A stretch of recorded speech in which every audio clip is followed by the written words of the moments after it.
First basis is a doctrine called ultra vires, meaning the people who entered into the agreement were not really legitimate. I argue that USSR and China were police states, and there were not free elections. That David Rockefeller was never elected and was not in a position to officially speak for the American people. Well, why didn't they go straight to the United Nations, Richard? Well, at this point, this was not anything more than a stopgap, an attempt to get a ceasefire, basically. And they needed to get more of the primary mission accomplished of reaching people and raising consciousness. They weren't ready to do the ta-da bit, land on the White House lawn, or show up at the UN for a formal worldwide meeting of cultures. They just wanted to get a ceasefire while they finished, over the last 42 years, they're getting enough of their primary mission done that there's a whole generation of conscious people rising up now and growing up among us. That was uppermost. So they just dealt with the four governments that were doing the shooting and cut a deal with them to get them to turn off the weapons so that they could get their mission accomplished. The other reasons are misunderstanding and fraud. If you enter agreement and you've got your fingers crossed, and it's very clear that as soon as the agreement is over, the governments, including the United States, continue to fire on vehicles when they felt like it. There's another international law, legal doctrine of peremptory norms, that an agreement's null and void if there's a violation of basic human right norms, and certainly intending to use the information on starseed incarnates and human star kids, starseed hybrids, to misuse that information to identify them, reach them, and terrorize them, harm their rights, invalidates us. So on all these bases, they feel the agreement is invalid. And a fourth reason they gave is that the governments that cut the deal no longer exist. Mao's China is totally different now. The USSR is no more. The Council of Europe has been replaced by the European Union on a practical basis. And the era of Eisenhower and Lyndon Johnson's U.S. is a far cry from where we are today. Well, if they're going to negate the agreement, though, Richard, what does this then mean for us? I mean, are they going to continue doing what they're doing, the genetic altering and the educating of those that they believe have already come here through reincarnation? Or are we in the midst of a war with them? What's going to happen? No.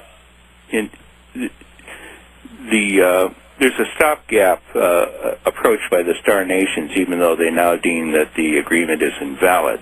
They're going to breach the gap by continuing to inform the major organizations about important information like their flight routes, so that there won't be a collision between a UFO and a human airplane or spacecraft. And they will continue other things like the defense of Earth and communication and information sharing. And the difference, however, is since a September 29th formal hearing where circumstances permitted a fresh hearing out of the evidence that the cabal, the shadow government, if you will, has been engaged in a long series of criminal and unethical behavior, the Star Nations have now reached the conclusion that they are ethically allowed to no longer deal with these people. Before that, they felt that they could not discriminate. All Earthlings had to be treated equally. But now, having found these to be career criminals, they are now feel they're ethically free to discriminate against them. They've cut off any further contact, no more communication, no more information sharing,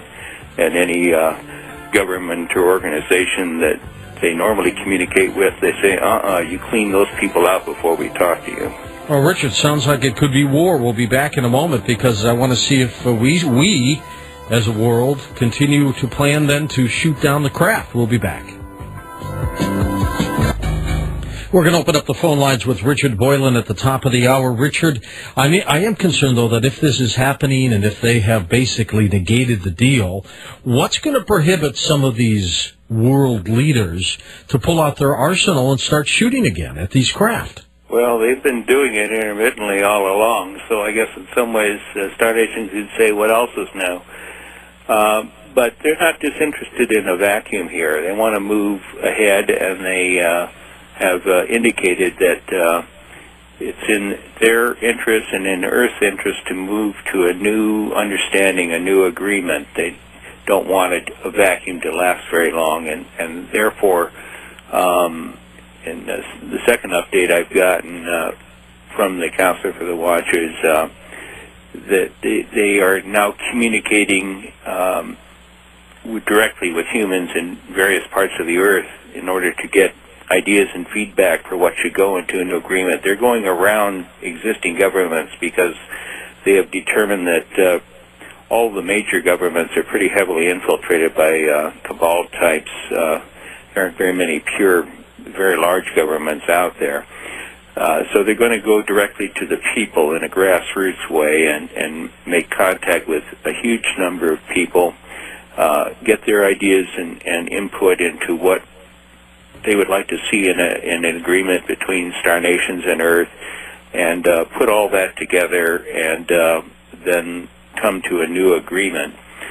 And they've indicated that since they do a bit of future viewing, if you will, that they can see where this is headed, that in the future there will be teams formed of humans and star visitors that will deal with various areas, and they gave a couple examples actually. Teams would be for specific missions and objectives that are determined by the Star Nations and by the unified human race, species, if you will.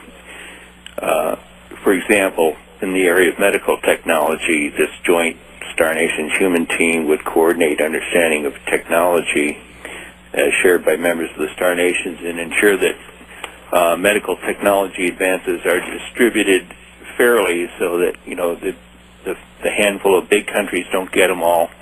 That the medical advances are spread around so that various areas of the world get a chance to develop these and market them, and so that we don't have the situation as we've had in the past where U.S.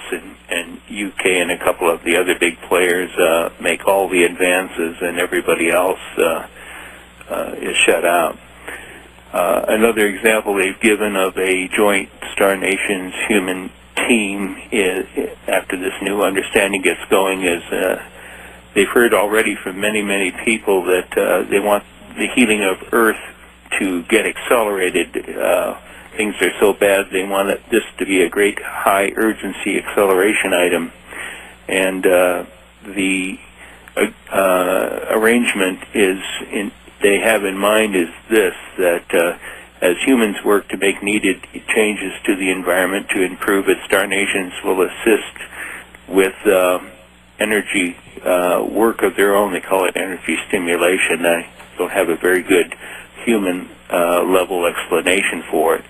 But it'll basically be on a matching level. If humans get busy on a certain area, particularly the Zetas, who are some of the real worker force of the Star Nations, will contribute energy so that there will be a multiplication of efforts, and the healing of Earth and its environmental systems will accelerate much more rapidly than if humans had to do all the reversing of the damage by themselves. So we're going to get some help, you're saying?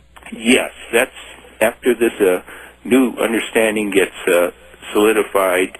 We're going to see those kinds of joint effort teams. One of their ethical principles is that they can't ride in like the 7th Cavalry and solve all our problems for us. They could, but it wouldn't be right. It's our planet, our culture. We need to take ownership and responsibility of doing it right. On the other hand, we've got